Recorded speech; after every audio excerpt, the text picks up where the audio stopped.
अध्याय 31, 32, 33 तीन अध्याय पूरे होते हैं। ये तीसरा स्कंध पूर्ण हो जाएगा। सीताराम। चलो पढ़ो, कौन समता पढ़ो। मनुष्य योनि की को प्राप्त वे जीव की गति का वर्णन। हाँ,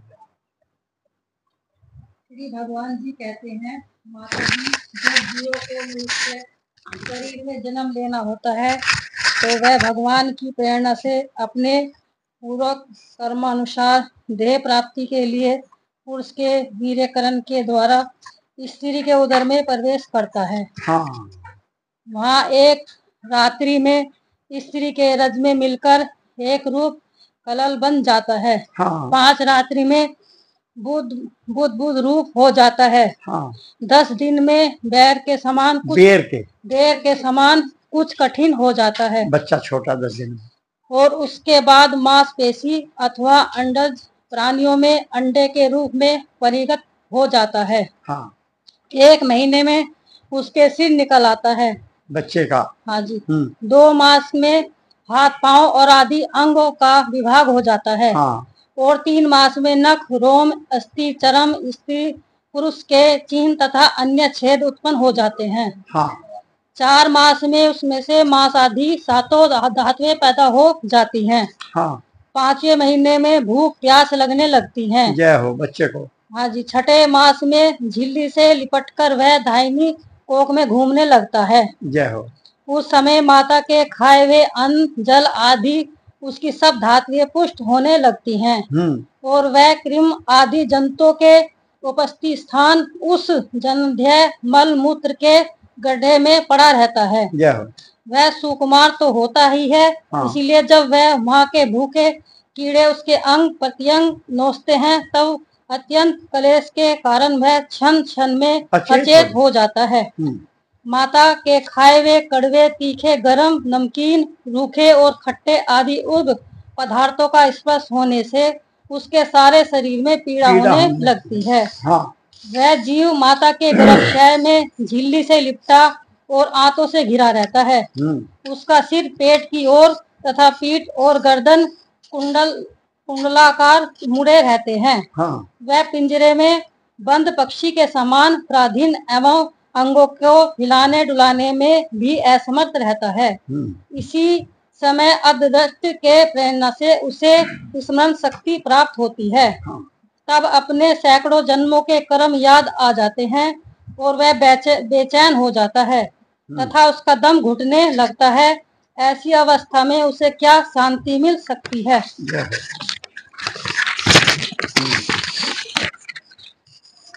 7वां महीना प्रारंभ होने पर उसे ज्ञान और शक्ति का भी उमेश हो जाता है। परंतु प्रस्तुति वायु से चलायमान रहने के कारण वह उसी उदर में उत्पन्न हुए विष्ठा के कीड़ों के समान एक स्थान पर नहीं रह सकता। जय हो। तब सतम धातु में स्थूल शरीर से बंधा हुआ वह देह आत्मदर्शी जीव अत्यंत भयभीत हो दीन वाणी से कृपा याचना करता हुआ हाथ जोड़कर उस प्रभु की स्तुति करता है जिसने उसे माता के गर्भ में डाला है। भगवान की स्तुति करता है। हाँ जी। जीव कहता है, मैं बड़ा अधर्म हूँ। भगवान ने मुझे जो इस प्रकार की गति दिखाई है वह मेरे योग्य ही है। वे अपनी शरण में आए हुए इस नश्वर जगत की रक्षा के लिए ही अनेक प्रकार के रूप धारण करते हैं। अतः मैं भी भूतल पर विचरण करने वाले उन्हीं के निर्भय चरणारविंदों की शरण लेता हूँ। और मैं जीव इस माता के उदर में देह, इंद्रिय और अंत करुणा रूपा माया का आश्रय कर पुण्य पाप रूप कर्मों से आच्छादित रहने के कारण बुद्ध की तरह हूँ, बंधा हुआ हूँ। वही मैं यही अपने सप्तम हृदय में प्रतीत होने वाले उन विशुद्ध उपाधि रहित अविकारी और अखंड बोध स्वरूप परमात्मा को नमस्कार करता हूँ। मैं वास्तव शरीर आदि से रहित असंग होने पर भी दिखने में 5 भौतिक शरीर से संबद्ध हूँ और इसीलिए इंद्रिय गुण सद आदि विषय और चिदाभास अहंकार रूप जान पड़ता हूँ। अतः इस शारीरिक आदि के आवरण से जिनकी महिमा कुंडित नहीं हुई है, उन प्रकृति और पुरुष के नित्यंता स्वर के विद्या शक्ति संपन्न परम पुरुष की मैं वंदना करता हूँ। उन्हीं की माया से अपने स्वरूप की स्मृति नष्ट हो जाने के कारण यह जीव अनेक प्रकार के सत्वादी गुण और कर्म के बंधन से युक्त इस संसार मार्ग में तरह तरह के कष्ट झेलता हुआ भटकता रहता है। अतः उन परम पुरुष परमात्मा की कृपा के बिना और किस युक्ति से इसे अपने स्वरूप का ज्ञान हो सकता है। मुझे जो यह क्षेत्रकालिक ज्ञान हुआ है, यह भी उसके सिवा और किसी ने दिया है, क्योंकि स्थावर जंगम समस्त प्राणियों में एकमात्र वे ही अंतर्यामी रूप अंश से विद्यमान है। अतः जीव रूप कर्मजनित पदवी का अनुवर्तन करने वाले हम अपने त्रिविधि तापों की शांति के लिए उन्हीं का भजन करते हैं। भगवान यह देहधारी जीव दूसरे माता के देह के उदर के भीतर मल मूत्र और रुधिर के कुएं में गिरा हुआ है। उसकी जठराग्नि से इसका शरीर अत्यंत संतप्त हो रहा है। उसे निकलने की इच्छा करता हुआ यह अपने महीने गिन रहा है। भगवान अब इस दिन को यहाँ से कब निकाला जाएगा? स्वामी आप बड़े दयालु हो। आप जैसे उदार प्रभु ने ही इस 10 मास के जीव को ऐसा उत्कृष्ट ज्ञान दिया है। दीन बंधु, इस अपने किए हुए उपकार से ही आप प्रसन्न हो, क्योंकि आपको हाथ जोड़ने के सिवा आपके उस उपकार का बदला तो कोई दे भी क्या सकता है। प्रभु, संसार के यह पशु पक्षी आदि अन्य जीव तो बड़े मूढ़ बुद्धि के अनुसार अपने शरीर में होने वाले सुख दुख आदि का ही अनुभव करते हैं, किंतु मैं तो आपकी कृपा से श्रम धर्मादि साधन संपन्न शरीर से युक्त हुआ हूँ। अतः आपकी दी हुई विवेकवती बुद्धि से आप पुराण पुरुष को अपने शरीर के बाहर और भीतर अहंकार के आश्रयभूत आत्मा की भांति अप्रत्यक्ष अनुभव करता हूँ। भगवान, इस अत्यंत दुख से भरे हुए गर्भाशय में यद्यपि मैं बड़े कष्ट से रह रहा हूँ, तो भी इससे बाहर निकलकर संसार में अंधकूप में गिरने की मुझे बिल्कुल इच्छा नहीं है, क्योंकि उसमें जाने वाले जीव को आपकी माया घेर लेती है। इसके कारण उसकी शरीर में हेम बुद्धि हो जाती है और उसके परिणाम में उसे फिर इस संसार चक्र में ही पड़ना होता है। अतः मैं व्याकुलता को छोड़कर हृदय में श्री विष्णु भगवान के चरणों को स्थापित कर अपनी बुद्धि की सहायता से ही अपने को बहुत शीघ्र इस संसार रूप समुद्र के पार लगा दूंगा, जिससे मुझे अनेक प्रकार के दोषों से युक्त यह संसार दुख फिर न प्राप्त हो। कपिल देव जी कहते हैं, माता जी, वह 10 महीने का जीव गर्भ में ही सब इस प्रकार विवेक संपन्न होकर भगवान की स्तुति करता है, तब उस अधोमुख बालक को प्रसव काल की वायु तत्काल बाहर आने के लिए धकेलती है। उसके सहसा हिलने पर वह बालक अत्यंत व्याकुल हो नीचे सिर करके बड़े कष्ट से बाहर निकलता है। उस समय उसके श्वास की गति रुक जाती है और पूर्ण स्मृति नष्ट हो जाती है। पृथ्वी पर माता के रुधिर और मूत्र में पड़ा हुआ वह बालक निष्ठा के कीड़े के समान छटपटाता है। उसका गर्भवास का सारा ज्ञान नष्ट हो जाता है। वह विपरीत गति देह अभिमान रूप ज्ञान दशा को प्राप्त होकर बार बार जोर जोर से रोता है। फिर जो लोग उसका अभिप्राय नहीं समझ सकते, उसके द्वारा उसका पालन पोषण होता है। ऐसी अवस्था में उसे भी प्रतिकूलता प्राप्त होती है। उसका निषेध करने की शक्ति भी उसे नहीं होती।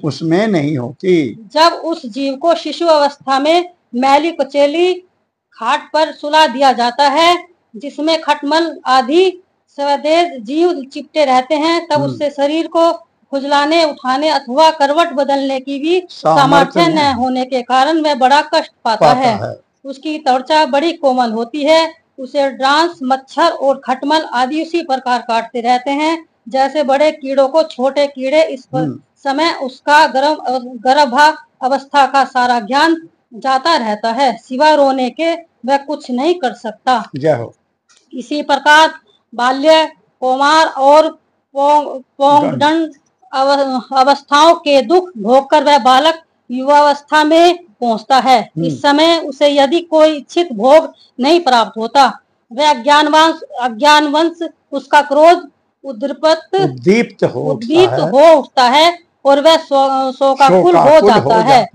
देह के साथ ही साथ अभिमान और क्रोध बढ़ जाने के कारण वह काम परवश जीव अपना ही नाश करने के लिए दूसरे में कामी पुरुष के साथ वह ठानता है। और खोटी बुद्धि वाला वह अज्ञानी जीव पंचभूतों से रचे हुए इस देह में मिथ्या अभिनिवेश होने के कारण निरंतर में मेरेपन का अभिमान करने लगता है, जो शरीर से इसे वृद्धावस्था आदि अनेक प्रकार के कष्ट ही देता है। और यह अविद्या और कर्म के सूत्र से बंधा रहने के कारण सदा इसके पीछे लगा रहता है। उसी के लिए यह तरह तरह के कर्म करता रहता है, जिनमें बंध जाने के कारण इसे बार बार संसार चक्र में पड़ना होता है। सन्मार्ग में चलते हुए यदि इसका किन्हीं जीवा और उपस्थेन्द्रिय के भोगों में लगे हुए विषयी पुरुषों से समागम हो जाता है और यह उनमें आस्था करके उन्हीं का अनुगमन करने लगता है, तो पहले के समान ही फिर नार की योनि में पड़ता है, जिसके संग से इसके सत्य, सोच, उधार, भीतर की पवित्रता, दया, वाणी का संयम, बुद्धि, धन, संपत्ति, लज्जा, यश, क्षमा, मन और इंद्रियों का संयम तथा ऐश्वर्य आदि सभी सद्गुण नष्ट हो जाते हैं। उन अत्यंत शोचनीय स्त्रियों के कीड़ामृग और खिलौना एहसान, मूढ़ और देह आत्मदर्शी असत पुरुषों का संग कभी नहीं करना चाहिए, क्योंकि इस जीव को किसी और का संग करने से ऐसा मोह और बंधन नहीं होता जैसा स्त्री और स्त्रियों के संगियों का संग करने से होता है। एक बार अपनी पुत्री सरस्वती को देखकर ब्रह्मा जी ने भी उसके रूप लव्य से मोहित हो गए थे और उनके मृग रूप होकर भागने पर उनके पीछे निर्जलता पूर्वक मृग रूप होकर दौड़ने लगे।